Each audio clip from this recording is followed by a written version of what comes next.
皆さんごきげんよう、上川薫です。今回取り上げる話題は、中国の犯罪組織がフェンタニルという麻薬の流通拠点として日本で活動しているのではないかと報じられていることについて解説していきます。この問題を報じたのは日経新聞で、一報が届くとインターネット上ではかなり話題になりました。というのも、この問題となっているフェンタニルはアメリカで年間で8万人以上が亡くなっており、2013年から2023年までの10年間においては死者は40万人に達しています。そのため、トランプ政権はフェンタニルが一体どこからやってくるのか、直接的に入ってくるところではメキシコから多くが入ってきており、カナダからもちょっと入ってきている。そこから辿っていくと、原材料を作っているのは中国だというわけで、これらの国々に対してフェンタニル関税を懲罰的に課しています。この話の中で日本の名前は今までは上がってきませんでした。しかし今回日経新聞が報じたのは、そのような国々とはまた別ルートとして、原材料が中国で作られた後、日本を拠点として活動する犯罪者たちが、先ほども述べたようなメキシコのカルテルなどにフェンタニルの原材料物質を渡すことによって、流通ルートが確保されてしまっているのではないかと報じています。さて、ここでフェンタニルの名前をいっぱい挙げたわけですが、じゃあそれそもそも何なのかといったことを解説しておきましょう。フェンタニルは鎮痛剤の一種で、本来であれば、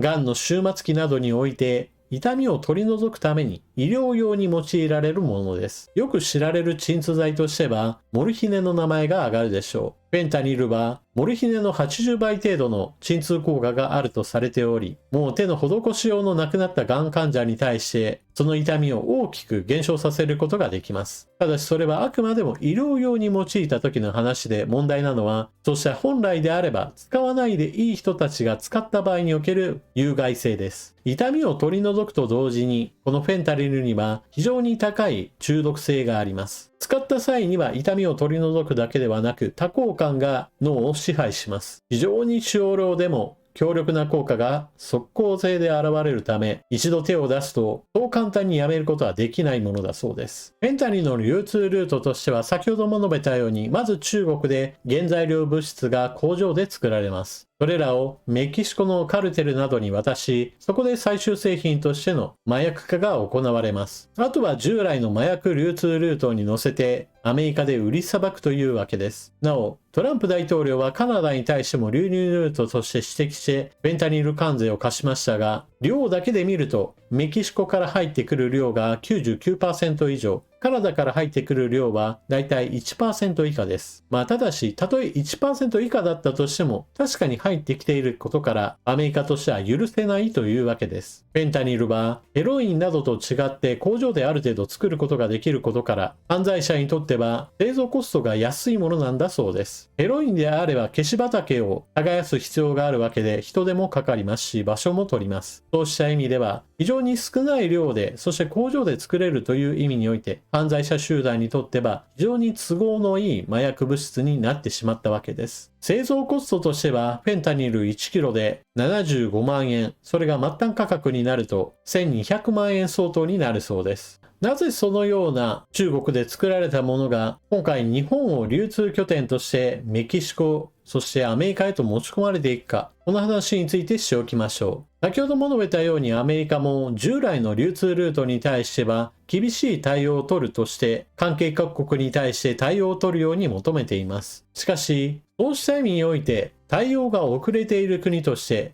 日本の名前が挙がってきたというわけです。そもそも日本は経営管理ビザのような非常に安く日本に長期滞在する手段があります。経営管理ビザはいくつか条件がありますが、その中でも出資金500万円程度で日本でビジネスを始めますよといったところから日本にある程度の人を送り込むことができます。この金額が非常に安いことによって隠れ蓑になるような法人を設立しやすいのです。今回日経新聞が報じていたのもそのような日本でいくつか法人を作り、それらの経営幹部になっているような人が麻薬の流通の指示役として活動していたということを報じています。フェンタニルは非常に少ない量で効果が出るので、ものすごい大量に物資を運ぶという必要はありません。ですから何か流通業のような仕事をしてますよという風を装うことによって一般貨物の中に紛れ込ませてフェンタニルの原材料を日本を中堅拠点としてメキシコへと送っていってしまうわけです。というわけでまず最初のポイントとしては、日本の経営管理ビザは非常に安い値段で日本に長期滞在できる手段を与えてしまっています。そのため、中国系の人たちが日本で民泊などを始める時の非常に簡単な足がかりとなっています。大量に提出される書類においては、経営実態がかなりあやふやなものが多く、本当に経営しているのかどうかわからないものもあるそうです。この原因となっているのが先ほども述べたようなハードルが低すぎて申請が多く、しかもそれを経営実態を調べる人数があまりにも足りないといった状態になっています。他の国では似たようなビザとしては数千万円レベルでの話がスタートラインとなっているところもあり、そうした国を見習ってまずは経営管理ビザで入ってくる人の人数を絞り込むことが大事でしょう。次に本当に日本でまともなビジネスをしているかどうか、経営実態を調べる人数についても増員させる必要があるでしょう。そして中国の犯罪組織が日本を活動拠点としているだけではなく、同じようにしてメキシコのカルテルも日本で麻薬販売流通の拠点を作ろうとしている、そういったことも報じられています。これは先ほども述べたように中国で原材料を作っているのであれば、それをどこで自分たちが受け取って流通ルートを載せていくか、メキシコのカルテルにしても、日本は非常に入り込みやすい国として認識されている可能性があります。こうした麻薬組織をはじめとした犯罪者集団に対しては、日本の取締機関の強化と、その法律による後ろ盾が必要でしょう。おとり捜査であるとか、司法取引であるとか、今よりももっと柔軟な捜査手法の活用が重要となってきます。では、そのような犯罪者集団が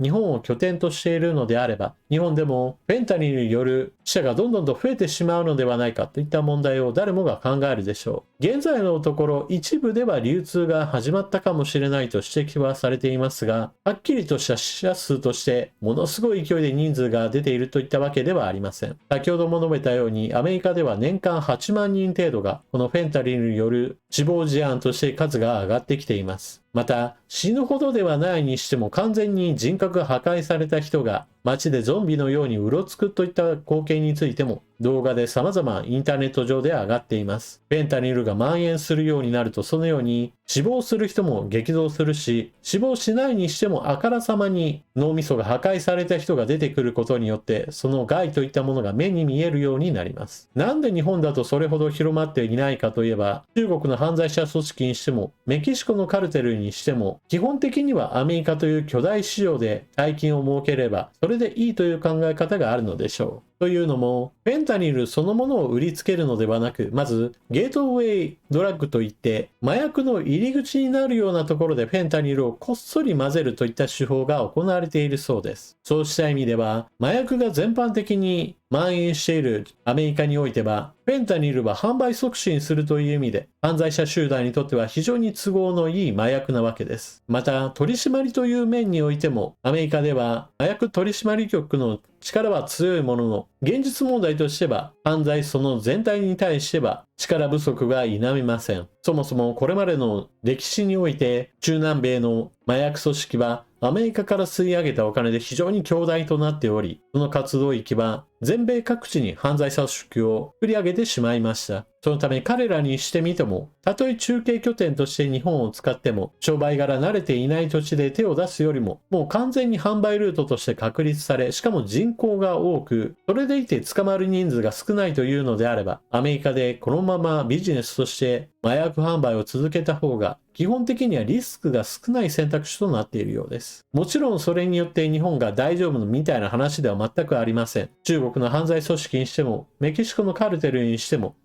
日本で拠点を作って活動しても捕まらないんだなというふうに思えば、どんどんと利益を上げるために人員を増やし、活動を増やしていってしまいます。いかにして問題がまだ大きくなっていないうちにこれを制圧するか、そのために必要な法律の改正や警察力の強化といったものは真剣に今から取り組まなければならないでしょう。もしも日本の対応が遅れれば、日本国内でフェンタニルによって死亡する人もどんどんと出てきてしまいますし、そうでなくても人間性を破壊された人たちがゾンビのように街をうろつくなんていう光景も各地で発生してしまいかねません。麻薬類に関しては従来あったものにしても、このフェンタニルにしても、これから出てくるものにであろうとも、基本的には厳罰をもって対応しなければ、基本的には犯罪者に対して利益を与え、まともな社会が害を受け続けてしまいます。さらに今回の問題では、日本国内だけの被害だけではなく、日米の外交問題にも発展する危険性を含んでいます。トランプ大統領から、お前の国がフェンタニルの流通拠点になっている。なんでそれを取り締まらないんだと言って、フェンタニル関税が課せられる日といったものも来ないとは限りません。なお、フェンタニルの原材料を工場で作っていると言われる中国ですが、一応表向きは取り締まりを強化していると言われています。ただしここには問題があって、中国の地方政府においては、共産党幹部に対してもそうした麻薬組織から上納金が挙げられており、摘発が十分なされていないのではないかといった指摘もなされています。実際犯罪組織の方は指定成分といったものが決まった場合において、そこからちょっと変えたものを作って摘発されないように考える。そうした残念ながらずる賢い頭のいい人たちも結構雇い入れているとのことで、中国において犯罪者組織といったものが撲滅は全く難しい状況です。ですから大元をなんとかできないかなと期待するよりも、まずは日本国内での守りをいかにして固めるかの方が重要でしょう。皆さんは今回の話を聞かれてどのようなことを思われたでしょうか。ぜひともコメントしていってください。それでは動画は最後までご視聴いただきありがとうございました。情報の整理整頓更新に役立ったと思われる方は、他の方にお勧めしたり、スーパーチャットのご利用などもよろしくお願いします。それでは次の動画でまたお目にかかりましょう。またね。